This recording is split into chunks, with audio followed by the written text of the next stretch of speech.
네, 오늘 함께해 주실 두 분 소개해드리죠. 박창환 장한대 교수, 김대현 시사평론가 모셨습니다. 안녕하십니까? 안녕하세요. 네, 어서 오십시오. 네, 국민의힘 권성동 직무대행 원내대표 원톱 체제 출발한 지 이제 한 열흘밖에 안 됐는데요. 분위기 아주 어수선합니다. 자, 그 가운데 가장 민감한 사안 역시 대통령실 사적 채용인데요. 지난 15일 대통령 지인의 아들 내가 대통령실에 추천했다. 장제원 의원에게 7급으로 넣어달라고 압력을 넣었다 이런 표현 썼죠. 근데 9급에 넣었더라. 오히려 최저임금보다 조금도 한 10만 원 정도밖에 더 못 받는데 내가 미안하더라. 뭐 강릉촌 놈이 서울에 어떻게 사냐 이런 얘기까지 했습니다. 그리고 어제는 일파만파 파문이 확산되니까 특히 청년 여러분께 상처를 주었다면 사과를 드린다 이렇게 사과를 했습니다. 네, 뭐 사적 채용 논란을 진화하다가 오히려 기름을 부은 그런 셈인데 글쎄요, 9급 공무원 발언 지나쳤다고 사과를 했죠. 사실 별정직 채용이 일반 공무원과는 완전히 다르다 그런 말은 계속하고 있습니다. 근데 뭐 상처를 준 9급 관련 발언은 죄송하다 사과를 했는데요. 계속 이렇게 얘기하고 있는 이유가 좀 있지 않을까요? 글쎄요. 저는 기본적으로 권성동 원내대표와 윤석열 대통령의 특징 닮은 점이라면 두 분 다 좀 발언이 좀 거칠다.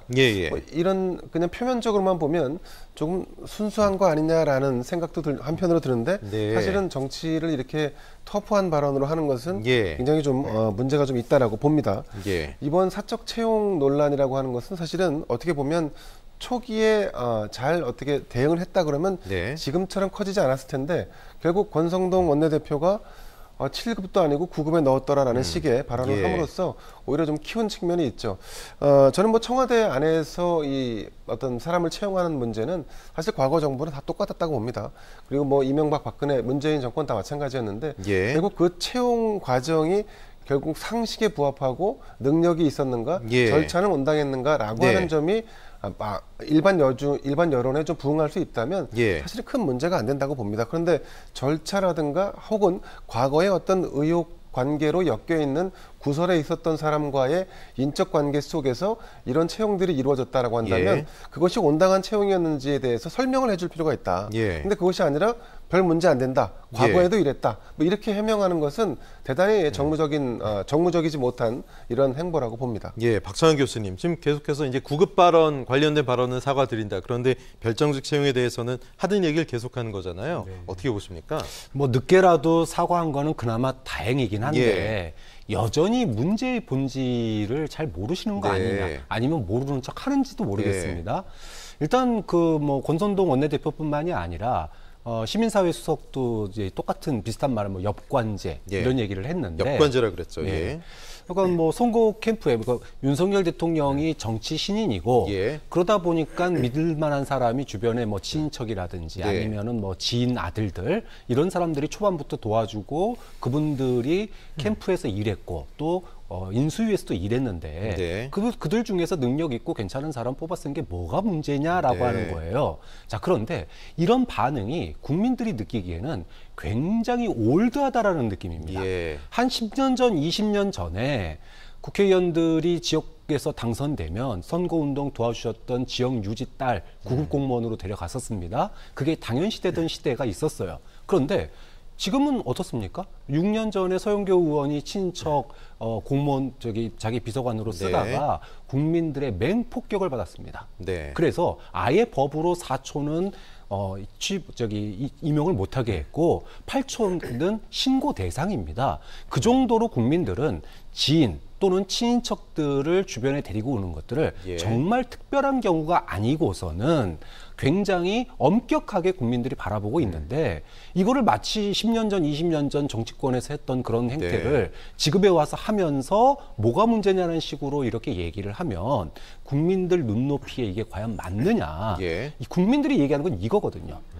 공정과 상식이라고 그랬는데 그 사람들보다 능력 좋은 사람들 굉장히 많은데 선거운동 캠프 초기부터 같이 했다는 이유로 그 사람들을 7급, 9급 또는 2급에 앉혀놓으면 국민들 입장에서는 그게 정말 공정한 거냐라고 의문을 볼 수밖에 없는데 이게 역관제하고 별정직이라는 이유로 그럼 자기 마음대로 인사해도 된다는 얘기거든요. 그럼 이걸 갖다가 국민들이 못마땅해 여기고 있는데 그거에 대한 사과의 본질 이 부분은 핵심적으로 지금 주변의 인사들, 여권 핵심부에서 그 부분을 애써 부정하고 있는, 애써 안 보려고 하는 거 아닌가 그런 뉘앙스를 봤습니다.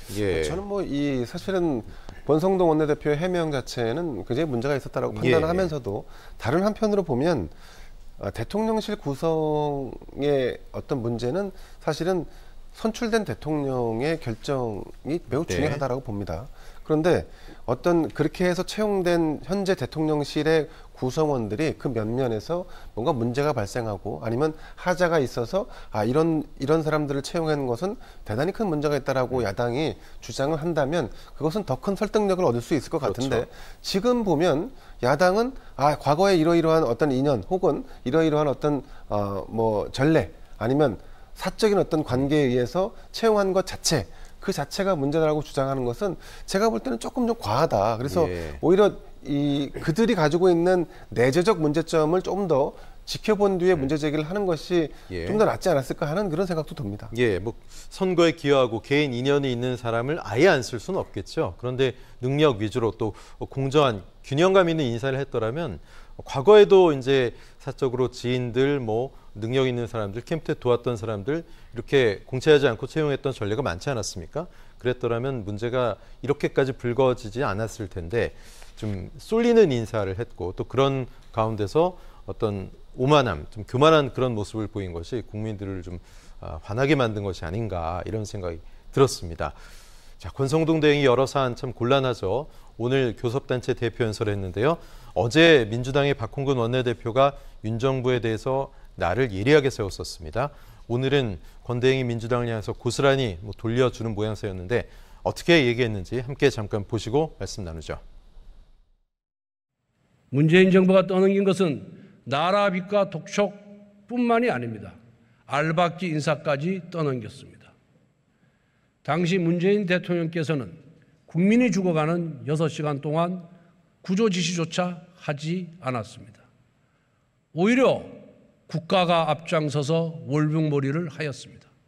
심지어 도박빚을 운운하며 고인과 유족을 모욕했습니다. 다시 시작하겠습니다. 초심의 자세로 국민의 뜻을 섬기겠습니다. 네, 권성동 대행이 민생 대책이 지연되는 데 대해서 사과했지만 또 우리 경제가 힘들어진 이유에 대해선 전 정부와 민주당 탓으로 돌리는 모양새를 보였는데 문재인 전 대통령 이름이 연설 가운데 16번이 언급됐습니다. 새 정부가 출범한 지 얼마 안 됐는데 우리 탓은 아니지 않느냐 이런 의미겠죠? 글쎄요. 자신의 탓이 아니다라고 주장을 한 것 같지는 않은데 또 한편으로 보면 남 탓을 한 얘기가 그 안에 녹아 있다 보니까 전 정권 탓을 하는 것으로 또 비춰지는 측면도 없지 않아 있습니다. 사실 문재인 정부는 실정을 거듭했기 때문에 5년 만에 임기를 마쳤고 그리고 정권이 연장되지 않은 거 아니겠습니까? 그동안에 있었던 부동산 정책이라든가 사실 일반 대중들이 다 알만하죠. 소득주도 성장을 통해서 결국 관주도, 시장 주도가 아니라 관주도로 경제를 이끌다 보니까 경제가 엉망이었다. 이런 거 다 그래서 결국은 심판이 됐고 윤석열 정부가 들어온 거 아니겠습니까? 그러면 윤석열 정부의 이 백업을 하고 있다라고 하는 정당의 원내대표 대표 연설은 전 정부 탓은 제가 볼 땐 그건 뒤로 한 채 차라리 미래를 얘기하는 것이 맞지 않았을까 하는 생각이 듭니다. 우리 정권은 문재인 정부와 다르다라고 한다면 적어도 문재인 정부에서 집권 내내 이명박 박근혜 정부 탓을 한 그 모양새를 이렇게 되풀이하는 것은 옳지 않다. 이렇게 저는 개인적으로 보고 그리고 만약에 정말로 권성동 원내대표가 다시 초심으로 돌아가서 뭘 하겠다. 그리고 이 전 정권에 문제가 많았다라고 한다면 저는 오히려 팔 걷어붙이고 전 정권에 대한 적폐청산을 하겠다. 차라리 솔직하게 얘기하고 그 일을 추진하는 것이 맞지 않나 하는 생각도 듭니다. 자, 이 모든 것이 사실은 윤석열 정부의 성공과 실패 이 어떤 잣대로 주안점이 옮겨갈 텐데 저는 권성동 원내대표의 연설은 사실은 냉정하게 보면 윤석열 대통령의 국정 운영 지지율에 과연 저게 보탬이 되는 국정 연설인가 하는 부분에 대해서는 그래서 아쉬움이 좀 남습니다. 그렇군요. 교섭단체 대표 연설은 뭐 정쟁을 부추기기보다는 정책과 또 계획, 비전을 제시해야 되는 중요한 의미가 있죠. 장제원 의원, 앞으로 국정과제를 어떻게 풀어나갈 것이냐에 대해서 아주 잘 지적하는 좋은 연설이었다 이렇게 평가를 했고 베리 나이스 이렇게 말했습니다. 자, 권대행의 연설, 교섭단체 대표 연설로 취지에 잘 부합했다고 보셨어요, 박 교수님? 권성동 원내대표는 지금 사실상 여당의 당 대표 역할을 그렇죠. 하는 직무대행입니다. 원톱이죠. 예. 네. 여당의 수장이 해야 될 이야기는 무엇을 할 것인가 보다도 이제는 어떻게 할 것인가에 초점이 맞춰져야 되는데 네. 오늘 연설을 보면서 드는 생각은 대선 때 후보 연설한 거 재방송 틀어놨다라고 하는 느낌을 받았어요. 지금 국민들의 실생활에서 가장 필요한 거는 역시나 물가 문제하고 네. 아마 방역 문제일 겁니다. 자, 그런데 물가 대책과 이 과학 방역에 있어가지고 어떻게라고 하는 게 눈에 잘 보이지 않아요. 또 그런 점에서 잡겠다라고 하는 미안하다 잡겠다 요 정도 수준이거든요. 좀 그런 점에서 그동안 그 구체적 유능하다. 그러니까 문재인 정부의 지지율이 떨어진 거는 무능한 컨셉이었기 때문에 그런 거거든요. 무능하다가 핵심이었습니다. 네. 그럼 본인들은 유능함을 보여줘야 되는데 지금 국민들이 가장 어려워하는 물가 문제와 이 방역 문제에 있어서 문재인 정부와 어떻게 차별화가 되는지가 오늘 연설 속에 그다지 네. 구체적으로 어떻게 하겠다라고 하는 게 보이지 않았다는 점이 좀 답답하고요. 예. 예를 들어 부동산 문제도 그렇습니다. 지난 대선 때 부동산 문제의 핵심은 공급과 세금을 어떻게 할 것인가의 문제였어요. 네. 그런데 지금 부동산 가격이 하락하기 시작을 하면서 바뀌었습니다. 지금 부동산 문제의 핵심은 전월세 문제, 깡통 전세 문제 이게 핵심이거든요. 네. 그럼 전월세 문제를 어떻게 해결할 것인가에 대한 얘기도 쏙 빠져 있습니다. 그리고 앞으로의 비전 부분에 있어서도 연금 개혁, 노동 개혁, 교육 개혁 뭐 이거 얘기 안 한 적 있습니까? 원론적 수준을 넘어서지 못했어요. 어떻게 국민연금을 개혁을 할 것이고 그걸 통해서 선순환 구조를 만들어낼 것인지 또는 뭐 반도체 인력 부족하다 뭐 이래가지고 대통령이 질타했는데 교육 개혁을 그럼 앞으로 어떻게 할 것인지 네. 유능하다라고 하면 준비되어 있는 정권이라고 하면 그런 것에 대한 플랜을 제시하고 예. 국회에서 이런 법들을 통과시켜 달라라고 요구해야 됩니다. 그런데 국회에서 이런 법을 통과시켜 달라고 요구한 내용이 오늘 그렇게 귀에 쏙 들어오지 않았거든요. 예. 좀 그런 점에서 대선 연설을 그러니까 무엇을이라고 하는 점은 뭐 잘 얘기했는지 모르겠지만 어떻게 하겠다라고 하는 점이 좀 많이 부족한 연설 아니었냐라는 느낌입니다. 네, 권성동 대행의 교섭단체 대표 연설 내용만 갑론을박이 있는 게 아닙니다.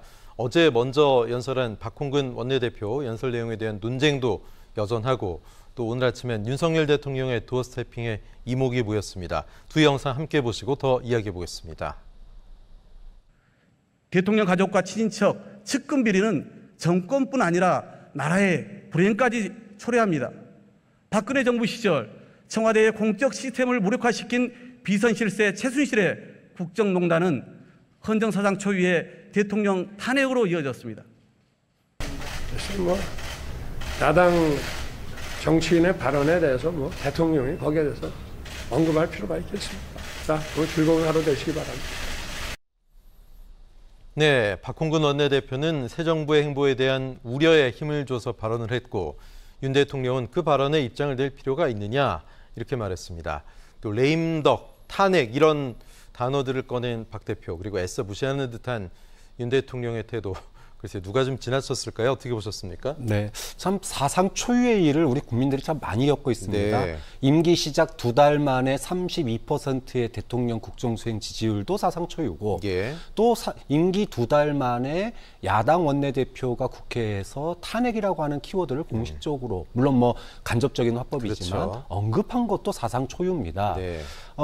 낮은 지지율은 분명히 국민들의 불만이 반영된 것이니까 야당 원내대표가 현 정부를 맹비난하는 것은 뭐 충분히 있을 수 있는 일입니다. 자, 그럼에도 불구하고 과거에 탄핵이라고 하는 키워드를 정치권이 먼저 꺼내서 선고한 적이 없습니다. 네.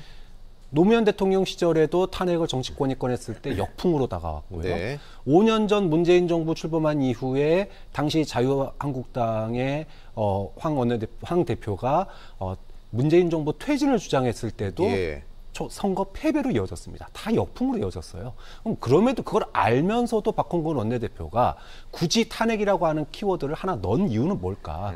결국은 지금 낮은 지지율의 어떤 반사 효과 그래서 야당이 지금 국정의 어떤 주도권을 한번 잡아보겠다라고 하는 그런 거 이상도 이하도 아닌 네. 그런 어떤 거 아니었는가 그런 점에서 굳이 탄핵 키워드를 넣을 필요가 있었겠느냐라고 하는 점에 있어서는 당 내에서도 조금 수위 조절이 필요했다라는 얘기가 나오고 있는데 네. 뭐 중요한 것은 그럼에도 불구하고 한 이유는 실보다 되게 많아서 그런 거 아니겠습니까? 네네. 지금 민주당이 전대 앞두고 뭐 어대명이냐 반대명이냐 이러면서 논란을 빚고 있는데 그런 내부의 논란을 내부의 분란을 외부로 시선을 돌리기 위해서 이런 좀 센 키워드를 좀 넣은 거 아닐까 이렇게 추측을 해봅니다. 네, 그렇군요.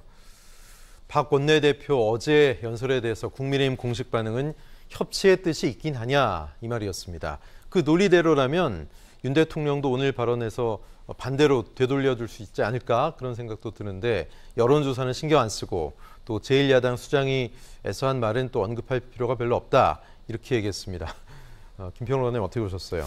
그러니까 국민은 대통령에게 대통령다운 발언, 언행을 기대하고 또 바라보고 있습니다. 그런데 일전에 한번 문재인 대통령 양산 사저, 문재인 전 대통령이죠. 양산 사저에서 확성기를 틀고 시위하는 것에 대해서 좀 문제 제기를 한 언론 기자가 있었는데 그 부분에 대해서도 뭐 지금 대통령실 앞에서도 시위하는데 그게 뭐가 문제냐는 식으로 대응을 하지 않았습니까? 이번 같은 경우도 지금은 국면이 여소야대 국면입니다. 어쨌든 국회에서 민주당의 협조를 얻지 않고는 제대로 국정 수행을 하기 어려운 상황이란 말이죠. 자, 이런 상황에서 야당의 원내대표가 물론 발언 수위가 좀 있었습니다만 대표 연설을 한 것에 대해서 그냥 야당 일개 정치인이 마치 뭐 되도 않는 주장을 한 것처럼 이렇게 치부하는 것은 역시나 양산 사저 문제를 바라볼 때 대통령의 발언과 이번 야당의 원내대표의 발언을 바라보는 이 대통령의 발언이 일반 국민의 기대치에 부합하지 않는 것 같다는 느낌을 지울 수가 없습니다. 그냥 의원 하나가 SNS에 글 쓴 게 아니잖아요. 그렇습니다. 그렇죠? 자, 그래서 저는 대통령은 어쨌든 대통령다운 언어를 쓸 필요가 있다. 야당 원내대표의 뭐 비판은 일정 부분 수용하고 앞으로 개선해 나갈 부분 개선하겠다. 이 정도 하고 억지 주장이라든가 아니면 사실은 비난 일조인 부분에 대해서는 참모들이 대응하면 되는 거거든요. 근데 그런 식으로 좀 역할 분담을 할 필요가 있다라고 보고 지금은 사실은 정권 초이기 때문에 민주당도 그렇고 야당도 그렇고 여당도 그렇고 어떻게 보면 프레임 전쟁을 진행하고 있습니다. 그러다 보니까 야당의 원내대표는 뭐 문골이라든가 십상시라든가 뭐 육상시라든가 아니면 이 탄핵이라든가 이런 단어들을 자꾸 던지면서 분위기를 지금 추락하고 있는 윤석열 대통령의 지지율에 맞춰서 분위기를 이 정부가 얼마나 무능한지 이 정부의 실정을 부각시키는데 프레임 전쟁을 벌이고 있는 상황이기 때문에 적어도 청와대 대통령실이라든가 아니면 이 국민의힘에서는 이런 야당의 공격에 효율적으로 과연 대응을 할 수 있는가에 대해서 지금 한번 되돌아볼 타이밍이 아닌가 싶습니다. 그렇군요.